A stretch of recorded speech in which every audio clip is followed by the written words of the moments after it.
नमस्कार भाइयों और बहनों, आपका मेरे YouTube channel advance astro scholar में स्वागत है। हम हमारे YouTube चैनल के माध्यम से हमारे पास वैदिक ज्योतिष का जितना भी ज्ञान है, वह सब आप सभी के साथ साझा करने का प्रयास करते हैं। हमने हमारे YouTube चैनल के माध्यम से पहले भी बृहद पराशर होरा शास्त्र का एक प्लेलिस्ट चालू किया है, जिसमें अभी 4 वीडियो बनाए जा चुके हैं।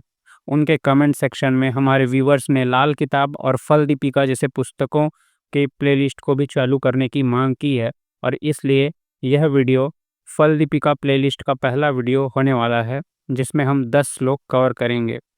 कई लोगों का कहना है कि हम वीडियो बहुत ही स्लो बना रहे हैं, तो जितने भी लोग लाल किताब, फल दीपिका, बृहद पराशर होरा शास्त्र या ज्योतिष की दुनिया का कोई भी पुस्तक खुद से पढ़ना चाहते हैं, वह हमारे पास से ई बुक सिर्फ और सिर्फ 99 रुपये में खरीद सकते हैं। हमारे पास ज्योतिष की दुनिया के सारे पुस्तक, सारे ई बुक PDF के रूप में मौजूद हैं, जो हम आप सभी को 99 रुपये में दे रहे हैं। आप हमें कांटेक्ट करें अगर आपको चाहिए। हमारा व्हाट्सएप नंबर डिस्क्रिप्शन में है। चलिए वीडियो शुरू करते हैं। वीडियो शुरू करने से पहले अगर आपने चैनल सब्सक्राइब नहीं किया तो चैनल सब्सक्राइब कर सकते हैं।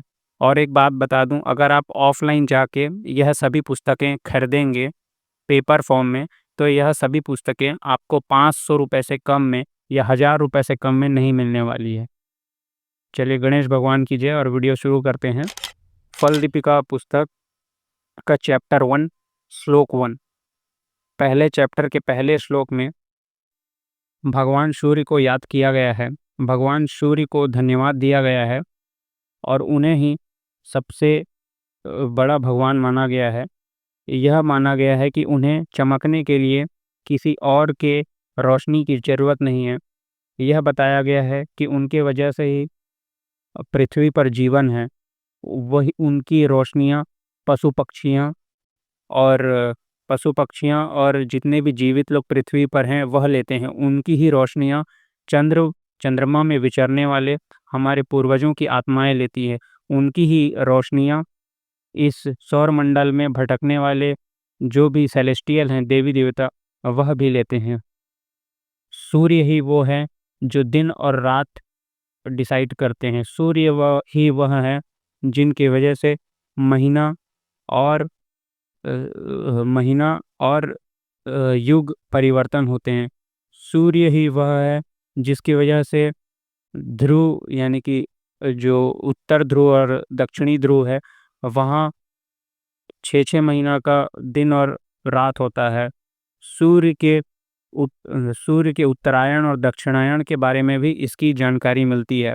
अब आप खुद इस चीज़ का अंदाज़ा लगा सकते हैं कि फल दीपिका जैसी ज्योतिष की पुस्तक, जो कि आज से कितने हजारों सालों पहले लिखी जा चुकी है, उसमें पहले से ही उत्तरायण और दक्षिणायन का जिन लोगों को अर्थ नहीं पता उन्हें बता दूं कि सूर्य हमेशा पूर्व दिशा से उदय होता है, लेकिन वह परफेक्ट सेंटर उत्तर से उदय नहीं होता है, बल्कि वह उत्तर के राइट तरफ से उदय होना शुरू करता है और साल के ख़त्म होते होते तक लेफ्ट साइड तक पहुंच जाता है, और फिर लेफ्ट साइड से उदय होना शुरू करता है और राइट साइड तक पहुंच जाता है। ये जो साइकिल है, राइट टू लेफ्ट और लेफ्ट टू राइट, ये उत्तरायण और दक्षिणायन कहलाता है।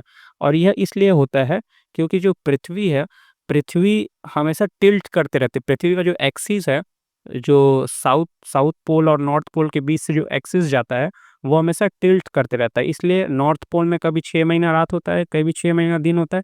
साउथ पोल में 6 महीना रात, 6 महीना दिन होता है। तो सोचिए, जिस ज़माने में एडवांस टेक्नोलॉजी नहीं थी, उस समय हमारे ऋषियों ने इन सभी चीज़ों की जानकारी दे दी है। हमने अभी सिर्फ पुस्तक खोला है, यह सिर्फ श्लोक नंबर 1 है, और यही हमें जो एक्सिस के बारे में जानकारी, सोलर सिस्टम के बारे में जानकारी, कैसे टाइम चेंज होता है, दिन रात क्या होता है, इसकी जानकारी हमें पहले ही श्लोक में मिल चुकी है। तो जिस तरीके से फल दीपिका ज्योतिष की पुस्तक है, तो ये सिर्फ फलित ज्योतिष नहीं, इसमें गणित ज्योतिष का भी हमें वर्णन देखने को मिलेगा। हम वीडियो में आगे बढ़ते हैं। दूसरे श्लोक में इस पुस्तक को लिखने वाले ऋषि मंत्रेश्वरा अपने आप को अपने रीडर्स के साथ इंट्रोड्यूस करवाते हैं और सबसे पहले माता सरस्वती को अपना नमन करते हैं और फिर अपने कुल देवी देवता को, उसके बाद अपने जो पेरेंट्स हैं, माता-पिता हैं, उन्हें अपना प्रणाम कहते हैं। उनके बाद नवग्रह को अपना प्रणाम कहते हैं। उनके बाद भगवान गणेश को और फिर भगवान शिव शंकर को अपना प्रणाम कहते हैं। उसके बाद वह पराशर जैसे कुछ एस्ट्रोलॉजर्स, एंशिएंट एस्ट्रोलॉजर्स का नाम लेके यह बताना शुरू करते हैं कि अब मैं ज्योतिष के फलों के ऊपर प्रकाश डालूंगा इस पुस्तक के माध्यम से, इसलिए इस पुस्तक का नाम फल दीपिका है। तीसरे श्लोक में यह बताया जाता है कि ज्योतिष के माध्यम से किसी भी व्यक्ति के जीवन का फल बताने के लिए हमें उस व्यक्ति के जन्म के समय का ज्ञान होना अति आवश्यक है। सिर्फ घंटे या मिनट के आधार पे नहीं, बल्कि सेकंड्स के आधार पे हमें उसका समय का जन्म के समय का ज्ञान होना चाहिए। यहाँ एक शब्द हमें मिलता है, वह शब्द है विघाटिका। जिन्हें विघाटिका के बारे में नहीं पता, विघाटिका 24 सेकंड्स के इंटरवल को कहा गया है। घटिका मतलब 24 मिनट्स का इंटरवल और विघाटिका यानी कि 24 सेकंड्स का इंटरवल। तो आपको सेकंड्स के आधार पे भी समय का, जन्म के समय का ज्ञान होना ज़रूरी है, ऐसा इस श्लोक में बताया गया है। और फिर जब आपको जन्म का समय मिल जाए, तब आपको जो मैथमेटिकल इंस्ट्रूमेंट्स हैं, उस समय वैदिक समय में जो इंस्ट्रूमेंट रहे होंगे, आज के ज़माने में तो कितना सारा टेलीस्कोप वगैरह सब चीज़ है, उस समय सन डायल होता था यानी सूर्य घड़ी होता था और भी बहुत कुछ चीज़ होती थी। उसके आधार पे हमें ग्रहों के जो एग्जैक्ट पोजीशन है, किस राशि में कितना डिग्री में है, और उसके बाद उनका कुंडली जो बनाया जाना है वह बहुत ध्यान से बनाया जाना है और सभी चीज़ को ध्यान से रखना है, उनकी डिग्रीज कैलकुलेट करनी है। इस बारे में इंस्ट्रक्शन दिया गया है श्लोक नंबर 3 में। चौथे श्लोक में हमें यह ज्ञान दिया जाता है कि कुंडली का कौन सा भाव शरीर के कौन से हिस्से से जुड़ा हुआ है। यह मेडिकल एस्ट्रोलॉजी में सबसे पहला चैप्टर हो जाता है कि आपको जब कोई पर्टिकुलर हिस्सा ठीक करना है तो आपको पहले पता होना चाहिए कि वह हिस्सा कुंडली के किस भाव के अंतर्गत आता है। बताया गया है कि जो लग्न भाव है वह आपकी मुंडी होती है, जो आप कुंडली का जो द्वितीय भाव है वह आपका चेहरा होता है, कुंडली का जो तीसरा भाव है वह आपका छाती होता है, कुंडली का चौथा भाव आपका हृदय होता है, कुंडली का 5वां भाव आपका पेट होता है, कुंडली का 6वां भाव आपके हिप्स होते हैं या जो कमर वाला हिस्सा है वो होता है, कुंडली का 7वां भाव जांघ जहाँ से शुरू होती है वो हिस्सा होता है, कुंडली का 8वां भाव आपके प्राइवेट पार्ट्स होते हैं, कुंडली का 9वां भाव आपके 2 थाई होते हैं, कुंडली का 10वां भाव आपकी दोनों घुटने होते हैं, कुंडली का 11वां भाव आपके जो एंकल होती है वो होती है या काफ्स का जो एरिया वो होता है, और कुंडली का 12वां भाव आपके दोनों पैर होते हैं। अगले श्लोक यानी श्लोक नंबर 5 में हमें यह बताया जाता है कि कौन सा राशि किस तरह के क्षेत्र का रिप्रेजेंटेशन करता है, जिसमें से सबसे पहले मेष राशि के बारे में जानकारी देते हुए बताया जाता है कि मेष राशि जंगल को रिप्रेजेंट करती है, जबकि जो दूसरी राशि है वृषभ राशि, वह एक पानी वाले एरिया को रिप्रेजेंट करता है। एक ऐसा फील्ड है, एक ऐसा मैदान जहाँ पूरा पानी भरा है। उसी तरीके से तीसरा जो नंबर का राशि होता है वो आपका बेडरूम होता है। चौथा नंबर का जो राशि होता है वो पूरी तरीके से पानी का एक समझ लीजिए तालाब समझ लीजिए। जो 5वां नंबर राशि है वह होता है माउंटेन यानी कि पहाड़। जो छठवां नंबर का जो राशि है वो खेत की तरह बताया गया है, जिसमें थोड़ा पानी है और थोड़ा फसल उगा हुआ है। जो 7वां नंबर का जो राशि है वो एक वैश्या का घर बताया गया है। जो 8वां नंबर का राशि है उसे एक दलदल या एक गहरा गड्ढा बताया गया है। जो 9वां नंबर का राशि है उसे एक राजा का महल बताया गया है। जो 10वां नंबर का राशि है उसे बताया गया है कि वह एक जंगल को घेरने वाला जो पानी का जो नदी होता है, जंगल को जो घेरता है, वो है 10वां नंबर का राशि। जो 11वां नंबर का राशि है, वो कुम्हार का घर बताया गया है। जो 12वां नंबर का राशि है, उसे पूरी तरीके से जल बताया गया है, जहाँ ज़मीन नहीं है। उसी प्रकार से अगला जो श्लोक है, श्लोक नंबर 6 में यह जानकारी दी गई है कि इन सभी राशियों के स्वामी कौन हैं। जैसे कि जो मेष राशि है, उसका स्वामी मंगल है। जो वृषभ राशि है, उसका स्वामी शुक्र है। उसी प्रकार से 3, 4, 5, 6, 7, 12 राशियों के जो स्वामी हैं, उनकी जानकारी बताई गई है। मंगल, शुक्र, बुध, चंद्रमा, सूर्य, फिर से बुध, शुक्र, मंगल, गुरु, शनि और गुरु, इस प्रकार से 12 राशियों के ये मालिक है। उसके बाद इन्हीं ग्रहों के जो उच्च उच्च की जो राशि है, उसकी जानकारी दी गई है। जैसे कि मेष राशि में सूर्य उच्च का होता है, वृषभ में चंद्रमा, मकर में मंगल, कन्या में बुध, उसी तरह कर्क राशि में जुपिटर, या मीन राशि में शुक्र और तुला राशि में शनि। इसके बाद जानकारी आपको श्लोक नंबर 6 में दी जाती है। श्लोक नंबर 6 में ही अ, हमें डिग्री की भी जानकारी बताई जाती है कि कौन से डिग्री पर कोई ग्रह सबसे ज़्यादा उच्च या सबसे ज़्यादा नीच का होता है। सूर्य सबसे ज़्यादा उच्च या सबसे ज़्यादा नीच उन राशियों में 10 डिग्री पर होता है। जबकि चंद्रमा तीसरी, उसके बाद जो 7 ग्रहों की जो कतार है, उसमें 28 डिग्री, 15 डिग्री, 5 डिग्री, 27 डिग्री और 20 डिग्री पर सबसे ज़्यादा उच्च या सबसे ज़्यादा नीच होते हैं। अगर 7 प्लैनेट्स का आपको सीक्वेंस नहीं पता है, तो फिर से सुन लीजिए। पहला होता है सूर्य, फिर चंद्रमा, फिर मंगल, फिर बुध, फिर गुरु, उसके बाद फिर शुक्र और फिर शनि। और राहु और केतु का अभी तक इसमें ज़िक्र आया नहीं है, तो अभी हम सिर्फ़ 7 ग्रह के बारे में पढ़ रहे हैं। और फिर से सुन लीजिए कि उच्च की जो डिग्री होती है, वो सूर्य की, और नीच की भी सबसे ज़्यादा जहाँ उच्च या नीच का होता है, वो होता है 10। उसके बाद चंद्रमा की 3, उसके बाद जो ग्रह बताया उसकी 28, उसके बाद फिर 15, उसके बाद फिर 5, उसके बाद 27 और 20। इस तरह जो 7 ग्रह हैं, उनकी मैंने डिग्री बताई कि किस डिग्री पर सबसे ज़्यादा उच्च या सबसे ज़्यादा नीच के माने गए हैं फल दीपिका के अनुसार। जो मैंने सीक्वेंस बताया उसे याद कर लीजिए, क्योंकि श्लोक नंबर 7 में फिर से यही बताया गया है कि उसी सीक्वेंस में सिंह, वृषभ, मेष, कन्या, धनु, तुला और कुंभ जो राशियां हैं, सूर्य का सिंह, उसके बाद फिर चंद्र का वृषभ, इसी प्रकार से उसी सीक्वेंस में मेष, कन्या, धनु, तुला और कुंभ जो राशियां हैं, वो मूल त्रिकोण राशियां हैं उन 7 ग्रहों की। और उसके बाद फिर बताया गया है कि सिंह राशि में भी सिर्फ शुरुआत का जो 20 डिग्री होता है, वह मूल त्रिकोण होता है सूर्य का। वृषभ का आखिरी का जो 27 डिग्री होता है, वह मूल त्रिकोण होता है चंद्रमा का। उसके बाद फिर मेष का जो पहला 12 डिग्री होता है, वह मूल त्रिकोण होता है मंगल का।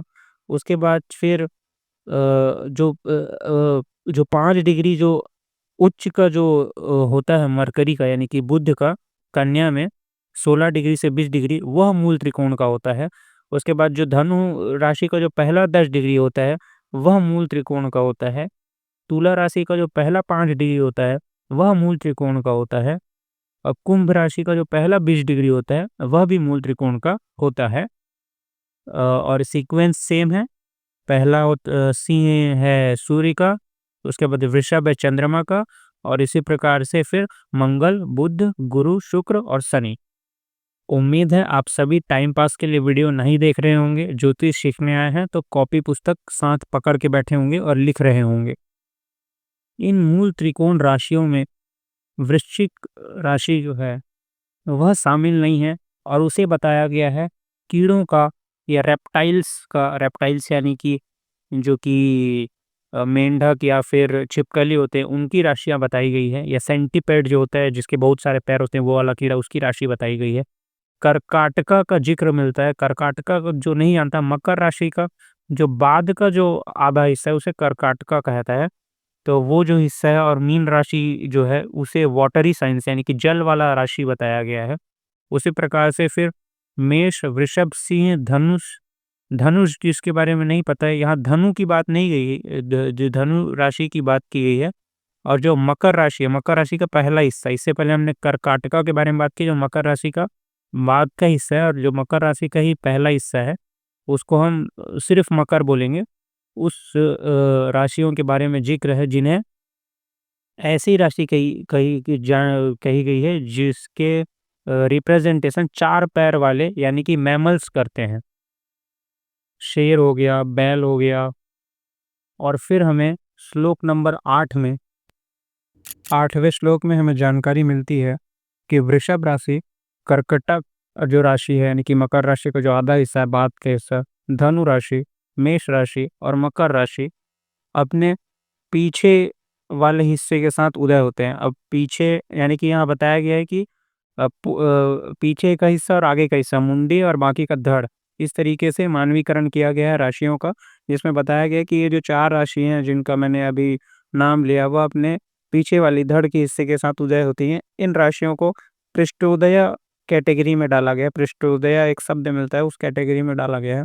उसके बाद जो मिथुन और मीन राशि है वह उभयोदय कैटेगरी में आते हैं। वह राशि यानी मिथुन और मीन जो अपने धड़ और सिर दोनों के साथ उदय होते हैं।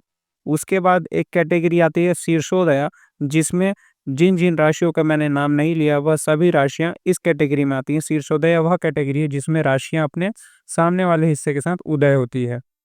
उदय होने का मतलब है वह राशि जो अभी पूर्व दिशा में है। उसके बाद फिर बताया गया है कि पृष्ठोदय राशि और जो मिथुन राशि है वह चंद्र को बिलोंग करती है, जबकि जो बाकी की राशियां हैं वह सूर्य को बिलोंग करती है। उसके बाद यह भी जानकारी दी गई है कि जिस पोजीशन पे सन है, यानी कि जो राशि आखिरी सन ने जहाँ से पास हुआ है, जैसे कि अगर अभी मकर राशि में है तो सीधी सी बात है वह धनु राशि पास करके आया हो, तो धनु राशि से 4 राशियां गिनेंगे, धनु, मकर, उसके बाद मतलब धनु राशि से 4 राशि गिनेंगे, 9, 10, 11, 12 इस तरीके से। और इन राशियों को हम ऊर्ध्व, अधः, शम और वक्र कहेंगे। फिर से सुनिए, ऊर्ध्व, अधः, सम और वक्र।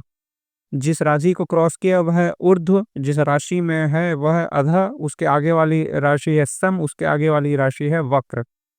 और उसके बाद फिर हम आ जाते हैं श्लोक नंबर 9 में, जहां हमें जानकारी मिलती है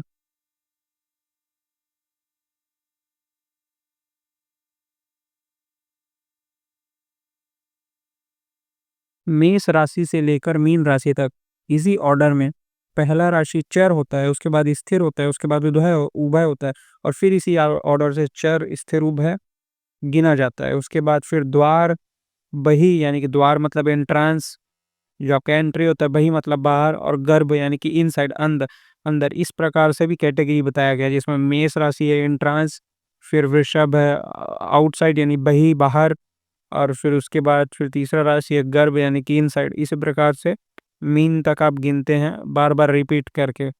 उसके बाद फिर धातु में भी बांटा गया है, जिसमें मेष अगर धातु है, उसके बाद वाला मूल है, उसके बाद वाला जीव है, और ये 3 कैटेगरी मीन तक गिना जाएगा रिपीट कर करके। उसके बाद फिर चौथा कैटेगरी होता है क्रूर या सौम्य। पहला क्रूर है, फिर सौम्य है, फिर क्रूर है, फिर सौम्य है। उसके बाद फिर पांचवा कैटेगरी है मेल और फीमेल। पहला मेल है, दूसरा फीमेल है, तीसरा मेल है, चौथा फीमेल है, फिर पांचवा मेल है, छठवा फीमेल है, इस तरीके से। और ये जो कैटेगरीज है वो आपको 9वें श्लोक में बताया गया है। जो 7वें घर से लेकर आगे की जो 6 राशियां हैं वह काल पुरुष की कुंडली में लेफ्ट साइड को रिप्रेजेंट करती हैं, लेफ्ट साइड का जो हाथ पैर होता है काल पुरुष का। और जो बाकी के जो शुरुआत के 6 राशियां हैं वो काल पुरुष के राइट साइड के हाथ पैर को रिप्रेजेंट करती है। जो मेष, वृषभ, मिथुन और कर्काटक जो राशि है, जो ये त्रिकोण बनाती है, जो पूर्व दिशा में उदय होती है, ये 4 अलग अलग तरह के त्रिकोण को रिप्रेजेंट करते हैं। जैसे कि मेष राशि का जो त्रिकोण होता है अलग होता है, जो वृषभ का होता है जो कि हम अर्थ त्रिकोण जिसे कहते हैं। फिर आता है चौथे भाव से जो त्रिकोण बनता है उसे हम मोक्ष का त्रिकोण कहते हैं। जो तीसरे भाव से जो त्रिकोण बनता है हम उसे काम भाव का त्रिकोण कहते हैं। इस प्रकार से हमें 9वें श्लोक में जानकारी दी गई है। 10वें श्लोक से हमें यह बताना शुरू किया जाता है कि कौन-कौन सा चीज़ें, कौन-कौन से हाउसेज़ यानी भाव को रिप्रेज़ेंट करती है। 10वें भाव में हमें पहला और दूसरे भाव का चीज़ बताया जाता है, जैसे कि लग्न, होरा, काल, देह, उदय, रूप, शीर्ष, वर्तमान, जन्म, ये सभी चीज़ें हम फर्स्ट हाउस को बोलते हैं या फर्स्ट हाउस से देखते हैं। सेकंड हाउस से हम वित्त, विद्या, स्व, अनपना, भुक्ति, द राइट आई यानी कि जो दायाँ आँख, जो चेहरा, जो बोलने का स्पीच है यानी कि बोलने की जो या फिर हमारा जो परिवार है वो हम दूसरे हाउस से देखते हैं। इस तरीके से हमारा शुरुआत का 10 श्लोक हो चुका है, पहला अध्याय का, फल दीपिका का। और इस वीडियो के साथ हमने फल दीपिका का प्लेलिस्ट आप लोगों के कहने पर शुरू कर दिया है और यह हम ख़त्म भी करेंगे वीडियोज़ बना के। अगर आपको फल दीपिका अभी पढ़ना है तो हमारे पास से आप ई-बुक या पीडीएफ खरीद लीजिए सिर्फ ₹99 में। हमें व्हाट्सएप में मैसेज कीजिए, व्हाट्सएप नंबर आपको डिस्क्रिप्शन में मिल जाएगा। या आप दूसरे पुस्तक खरीद सकते हैं, लाल किताब हो गई, बृहत्पराशर होरा शास्त्र हो गया, ज्योतिष की दुनिया का कोई भी पुस्तक सब हमारे पास है। आप सिर्फ नाम भेजिए, हम तुरंत आपको पुस्तक देंगे, आप तुरंत पेमेंट